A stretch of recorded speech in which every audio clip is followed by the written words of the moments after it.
Hey everybody, it's Judy with Premier by Judy Live, and we are here on this Manage Your Money Monday, and I'm with Mila Langford. Hey, and she is a financial consultant, and we're going to talk tonight about maximizing your credit. Not maxing out your credit, right? Yes, exactly. How to manage your credit. And credit is, people don't really realize how much of your life it impacts. Absolutely. But it does cover a lot of things, right? It really does. It actually affects every aspect of your life. So most people, when they start thinking about credit, when does this happen? Probably right when you're getting ready to graduate college for the most part. If you're going to college, if you might be going into the military. I talk to my clients about talking to children about credit. 14 years old is an ideal. 12 years old is an ideal, especially if you are an entrepreneur in your home. Definitely have those conversations with your children about credit. Children can have a bank account that they actually co-manage with you at 14 years old. Wow. Okay, so it's never too early to start thinking about your credit. But in your experience, when do most people actually start looking at their credit? When student loans hit, when they graduate from college, when they need access to funds, when they want to do that startup, when they want to purchase their first home is probably the biggest time that people will start looking at their credit. Okay. And then if we look at it and we talked about the good, the bad, and the ugly. If they're in the ugly category, let's go ahead and get that out of the way. Do you have some steps that people can take to get out of the ugly credit zone? Yes, I do. Absolutely. It's actually something I put my clients on that's called a 5-minute-a-day program. So if you know you have some erroneous credit or you know you have problematic credit, the first thing you'll want to do is definitely pull your credit. First step, big step, but it's a 5-minute-a-day program. So how long will it take you to go on a website like Credit Karma, which is a great one, pull your credit, and start scanning to look for erroneous items? Just because you haven't been as fiscally responsible as you should doesn't mean that you should be subjected to erroneous items on your credit reporting. So looking at those items, seeing whoever shouldn't be on there, copying down those numbers, and guess what? By the time you do that, you're done with day one, 5 minutes a day. Second day, you'll go ahead and start dialing these companies. Hi, I've never done business with you. You are reporting on my credit negatively. Can we get that rectified immediately? I don't want to be hindered in any capacity from this erroneous reporting. And technically, businesses are supposed to remove that from your credit reporting within 48 business hours, which is humongous. Did you write that down, people? That sounds like a wonderful way to get to handle a bad situation with tact in class. Absolutely. Okay, so they want to get rid of the erroneous stuff. What's the next step with your ugly credit? Dealing with the ugly credit itself. So now that we've pulled all the items that have phone numbers that are attached to things that you have no idea why they're there, you'll want to focus next on actually the companies that you do owe. And so by doing that, you'll want to reach out to them with a phone call is ideal. Some of them I found out even have email addresses that are reported on the 3 major credit reporting agencies. So if you're a person that would prefer email, you can actually do that. But calling them, getting someone on the phone, asking them about settling, asking them about deletion. You don't just have to settle without deletion. A lot of times when you actually have things on your credit report, the original creditor is not who has it anymore. It's gone to collection agencies, and that's their business. That's another way you know you're in the ugly credit if you've got those collectors, right? Yes, absolutely. Okay. So in talking to the collectors, you're actually asking them for deletion. Why wouldn't you ask for deletion? You may not get it, but you may get it sometimes. And some of my clients actually have gotten it, and it doesn't hurt to ask. So deletion, they just take the whole thing right off your record? Yes, you are going to have to settle. You are going to have to make a payment of some type that you'll actually have a conversation with.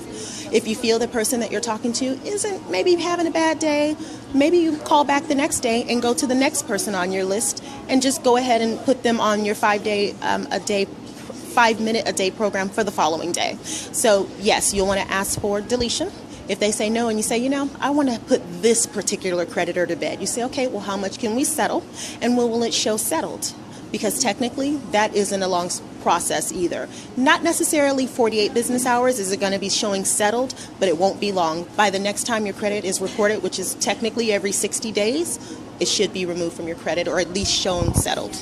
Okay, so if you got that ugly credit, that's either you've got false charges, fraudulent things, or you've got collections on there. So there's some good steps to take right there. Now, if it's not if it's not ugly, but maybe it's bad because most of us have way too much credit, right? Mm-hmm. We've got credit cards, we've got student loans, car loans, things like that. What's a good way to manage that to our advantage? Absolutely. So ironically, everybody has student loans. And what a lot of people don't know is a lot of people also have medical bills. So they don't impact the way that you would actually think them. They don't impact today like they would 30 years ago. But your quality of life is still being affected in some capacity when you have those kind of wild credit things just kind of sitting out there. So you will want to actually attack those realistically. Call me. Talk to someone like me about what it is that you're trying to accomplish. That's when you want to look at what your financial goals are. And can having a lot of open credit hinder those financial goals? Absolutely. Financial institutions look at debt to income ratio. They look at how responsible you're being. Why do you have 15 credit cards? Not 15, but maybe 5 credit cards. What's the value? How much are you using on those? How much are they used up? And you want to start looking at potentially balance transfers so you can really truly start impacting that debt. And you also, if you have fairly decent credit, you might even be able to take advantage of a promotion when you actually start to transfer some of the debt. So debt consolidation is what you would want to be looking at if you're in that kind of credit space, because once you get the debt consolidation under control, then your quality of life is improved as well. Okay, so you've got a lot of stuff out there. Do your best to minimize or consolidate, right? Absolutely. Okay, so that's the bad. Now, if you've got the good credit, there's ways that you can leverage that also, right? Absolutely. There are ways that you can and should be taking advantage of that. If you have good credit, you are a rewards client. So what you want to look at is, what is the life that you want? What is an ideal quality of life for you? If you're a super busy person, chances are you might not have time to go and cash in points or something along those lines if you have that.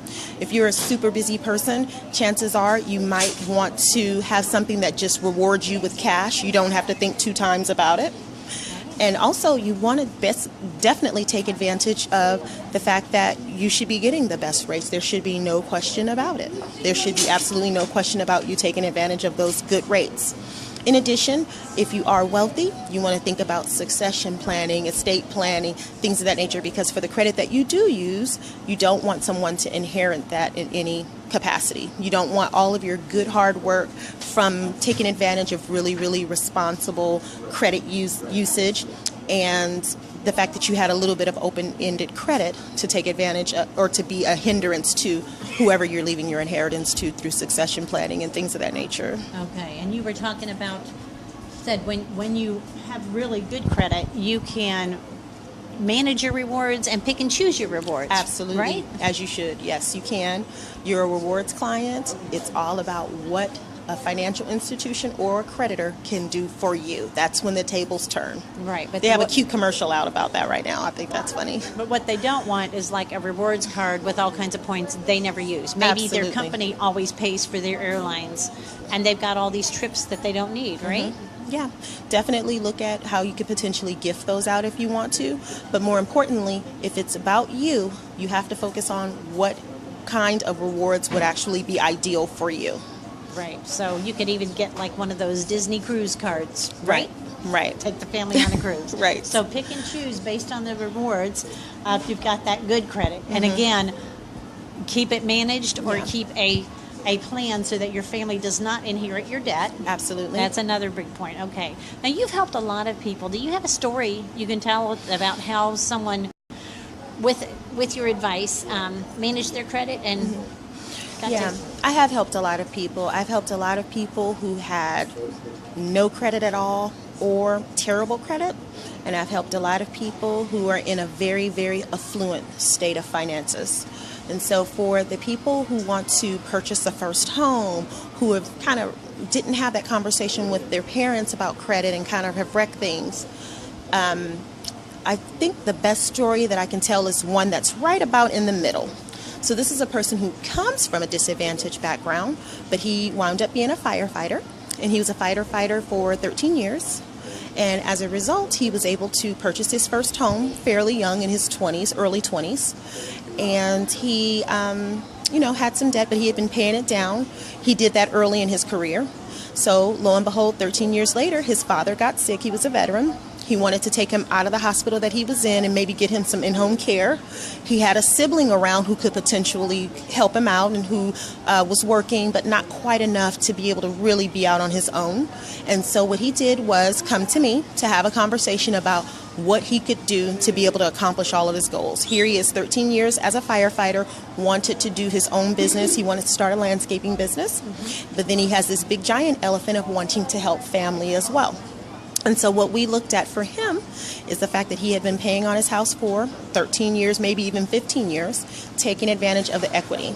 I tell my clients, and this is the biggest secret I tell my clients, purchasing a home is not about a 30-year mortgage. It's about the investment. It's about the opportunities that come with that purchase. And having equity in your home is a phenomenal way to fund any dream. Okay. He was able to pay his father's, buy a smaller home for his dad and have his brother live there and be a part of the care. The rent that the brother paid for the home and some of the care. And the nurse that came in, I feel like the VA paid for it, so that was something that was a huge weight lifted off of him. And then the rest of the money that he was able to pull from the equity, he was able to successfully launch his landscaping business. Wow. I think a lot of us who are in the position of taking care of parents feel like we have to make a lot of sacrifices. But if you've planned well and you manage your credit and you leverage it where you have the strengths, Absolutely. it doesn't have to be a sacrifice. It's something we can do. Absolutely, Judy. And you hit the nail on the head. Leveraging your credit, especially where you have the strength to do so. We know that a home purchase is the largest purchase you're going to have in your life. But what people never talk about is the investment part of purchasing a home. And I think that's vitally important. Wow, that's a lot to think about. And I hope, whether your credit is good, bad, or ugly, you've gotten some things to think about, some steps to take right now to improve your financial health. And as we talked about earlier, your financial health can definitely affect your physical health, Absolutely. Especially if you're stressed, right? Absolutely, absolutely. So let's get things in order. And if the steps help you now, that's great. If you want some more detailed help where she can sit down, do an analysis to help guide you in the right direction, what's the best way for them to contact you? I meet my clients in places like this all the time, or you're more than welcome to come to my office. The best way to reach me is my phone number. It's 317-970-8244. Or you can email me, Myla, MYLA, .Langford, like Langford Parkway, LANGFORD, @gmail.com. Okay, so you got that? You got the phone number? If not, slow it down, look it up again, or we'll post it for you later tonight. Is there anybody on there live with any questions? Okay. All right. Well, you can always add questions later in the comments or contact her as you've asked. Make sure you like this page so every time we go live, you're going to get a notification. Share it with your friends.